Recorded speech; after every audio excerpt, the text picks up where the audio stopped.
Welcome to OOTO TV, the out-of-the-office investigation from the past into the future of health. And this time we're discussing developing AI prompt engineering strategy to build applications. I'm Bob, and with me is my co-host, Sue.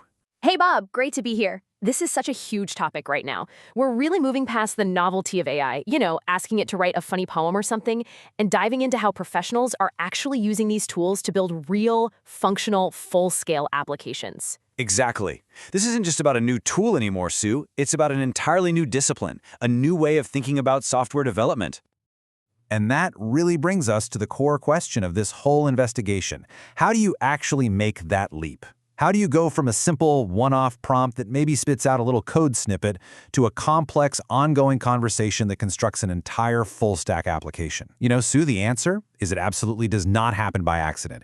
You can't just vibe your way to a production-ready app by throwing random requests at a large language model and hoping for the best. It takes a deliberate plan, a really structured workflow, and a deep, deep understanding of how to communicate complex ideas to your new AI partner. We're talking about transforming the AI from what feels like a superpowered search engine into a core member of your development team. And that's a team member you have to manage, direct, and guide with incredible precision. So for this explainer, we've mapped out that exact process. First, we're going to cut through all the noise and get to why a formal strategy is just non-negotiable. Then we'll look at the blueprints, these really powerful frameworks that give our prompts structure and predictability. After that, we'll walk through the actual iterative process of building an application piece by piece. Then we'll explore the subtleties of that human-AI partnership before finally pulling it all together into what a new, modern developer workflow really looks like. Okay, let's get into our first section, from hype to strategy. To really unlock the professional-grade value of AI in software development, you have to get past that initial wow factor and adopt a serious, strategic mindset. It's so true because the promise driving all this excitement is genuinely revolutionary. Look at this quote from a Tampere University thesis. It says AI can democratize web application development. Sue, think about the weight of that statement for a second. For decades, if you had a brilliant idea for an app, but you couldn't code, or you didn't have the money to hire a huge team, that idea just died. Right, it was a non-starter. Exactly. AI is starting to just dismantle that barrier. It's empowering this whole new wave of entrepreneurs and creators who were completely locked out before. This is a massive paradigm shift. But Bob, let's bring in a reality check here, because it's not all smooth sailing. A DigitalOcean survey found that a whopping 43% of professionals believe AI's effectiveness is often overhyped, and that number really points to a common and very frustrating experience. You try to use an AI for a real task, and you get something generic or flawed or just flat out wrong, and you walk away thinking, well, this tool just isn't ready for prime time. Right, the hype doesn't match the reality. Exactly. But here's the key. More often than not, the problem isn't the tool itself. It's the lack of a strategic approach in how we're using it. And this slide just illustrates that performance gap perfectly. I call it the prompting divide. On one side, you've got the bad prompt. It's vague, it's ambiguous, and it just leads you down this rabbit hole of frustration, clarification, incorrect outputs. It's a total waste of time. We've all been there. We've all been there, but then on the other side, you have the good prompt. It is specific, it's structured, it's full of context, it saves an unbelievable amount of time. The results can feel like actual magic in how accurate they are, and often it unlocks ideas or approaches you hadn't even thought of. The difference is night and day, and it all comes down to the quality of that initial prompt. Which brings us to the core thesis of this whole first section, and this is a point we really can't overstate. Managing AI prompt engineering strategy is critical to successful deployment. This is not some optional extra. It's not a nice-to-have skill. It is the absolute foundational layer for any successful professional-grade development project that uses AI. That's right. Without a deliberate strategy, you're not engineering. You're just gambling. Okay, so if a managed strategy is our foundation, then prompt frameworks are the blueprints. Think about it, Sue. You wouldn't build a house by just yelling random instructions at the construction crew and hoping for the best, would you? I hope not. Right?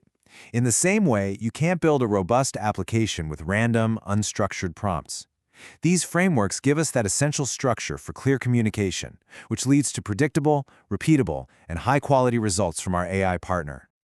A really fantastic and accessible place to start is the RTF framework. It stands for Role, Task, and Format. It's so elegant in its simplicity, but it is incredibly powerful. First, you assign a role. Act as a senior Python developer. This immediately primes the model with the right expertise. Then you give it the task. Extract customer data from this log file. And finally, and this is so crucial, you specify the format. Present the output as a clean, comma-separated CSV file with headers. That simple three-part structure just elevates your request from a vague question to a professional work order. And for those more complex or nuanced jobs, you can level up to a more comprehensive framework like Crispy. As you can see, this model really expands on that core idea of RTF. It starts with capacity and role, which is similar, but then it adds insight, which is where you give the AI critical background context it needs to understand the why behind the task. I like that. Then there's the statement, which is your core instruction. You can even define a personality, like explain this to me like I'm a business analyst, to control the tone. And finally, experiment, where you can tell the AI to, say, provide 3 different ways to solve this problem. It's a much more robust blueprint for tackling really sophisticated challenges. You're listening to OOTO TV with research by author Paul Bulow. You know what's fascinating, Bob, is seeing how the developer community is sort of independently arriving at these same principles, even if they don't know the name Crispy or RTF. In a popular article on Dev.to, a developer named Kaimon Lovendahl outlines his go-to patterns, and they mirror these frameworks perfectly. Oh, that's interesting. Yeah, he always establishes the AI's role and scope. He's meticulous about specifying the exact format, and he uses these powerful, direct instructions like omit explanations, only the code, to get clean, usable snippets without all the conversational fluff.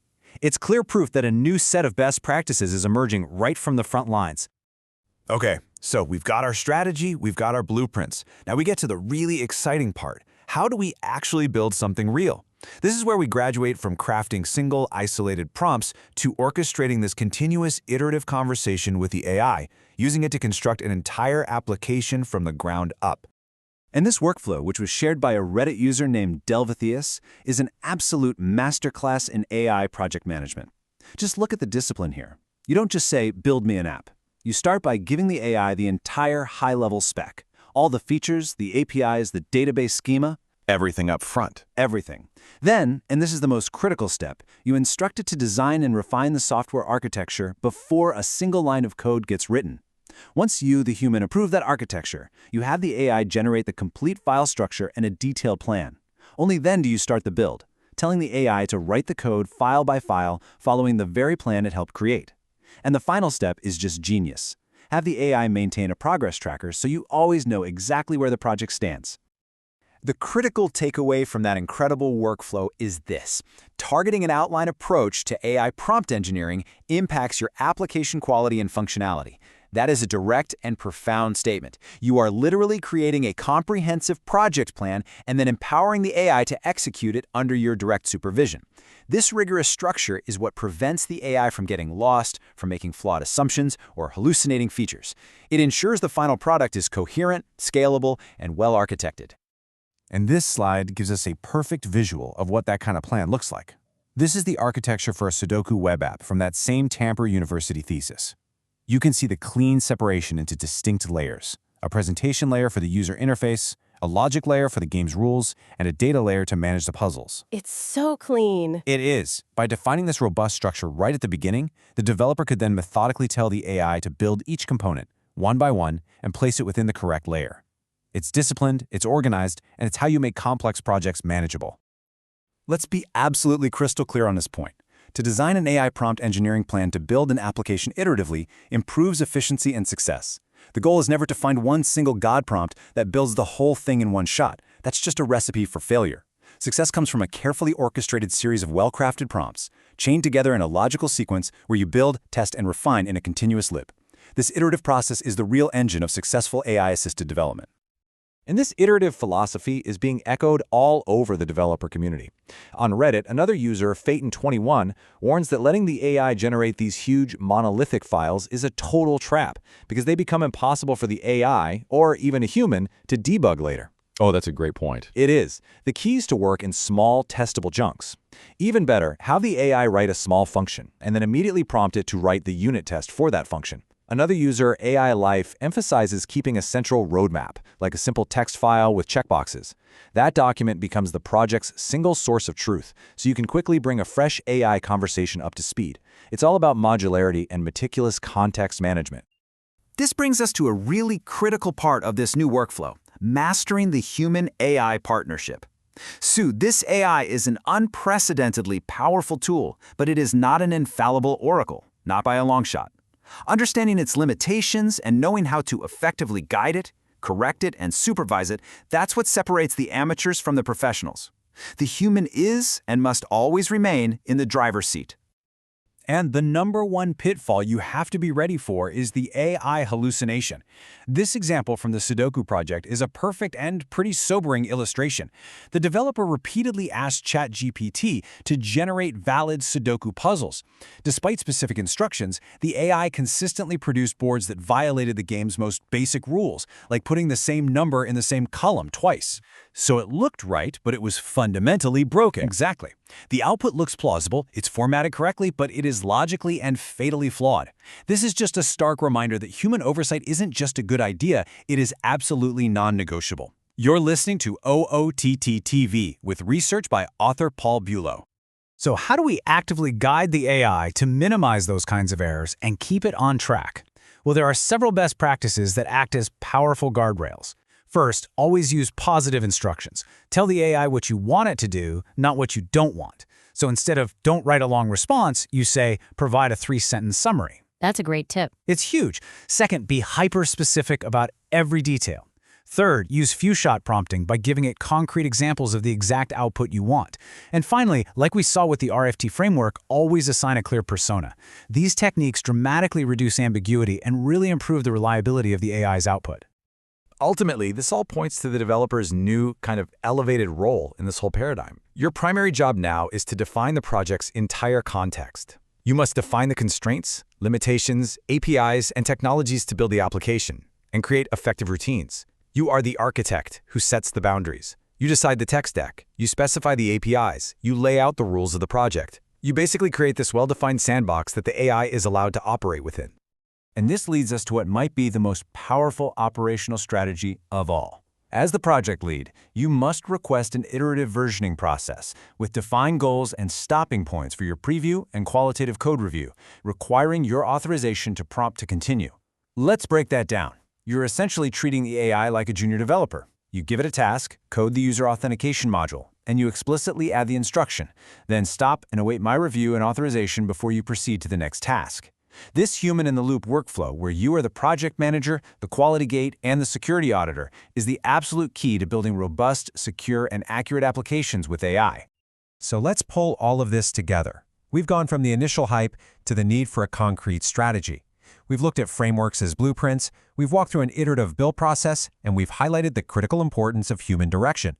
What does this all look like when it's combined into a new, unified developer workflow? I think it boils down to these 4 essential principles, Sue. First, strategy is foundational. It is the fundamental difference between a successful project and a frustrating failure. Second, use blueprints. Don't just make up prompts on the fly. Use proven frameworks like RTF and Crispy to provide that essential structure. Third, work iteratively. You have to build, test, and review in small, manageable, and verifiable chunks. And finally, and this is the most important one, be the director. The human developer is the ultimate authority on quality, the final arbiter of security, and the non-negotiable check on logical correctness. And all of that leads to a really critical and powerful conclusion. Understanding how to develop AI prompt engineering strategy to build applications with professional decisions and actions is the new critical skill for software developers. The very definition of a great developer is expanding. It's no longer just about your fluency in a particular programming language, it's about your ability to effectively architect a problem and then manage, direct, and collaborate with an AI partner to achieve a complex goal. That strategic oversight is what's going to define the next generation of elite engineers. Which leaves us with one final and pretty provocative question for everyone to consider. As you see on the screen, your next coworker isn't human. The real question is, are you ready to lead the team? A powerful thought to end on. Thanks for joining our investigation on OTTV.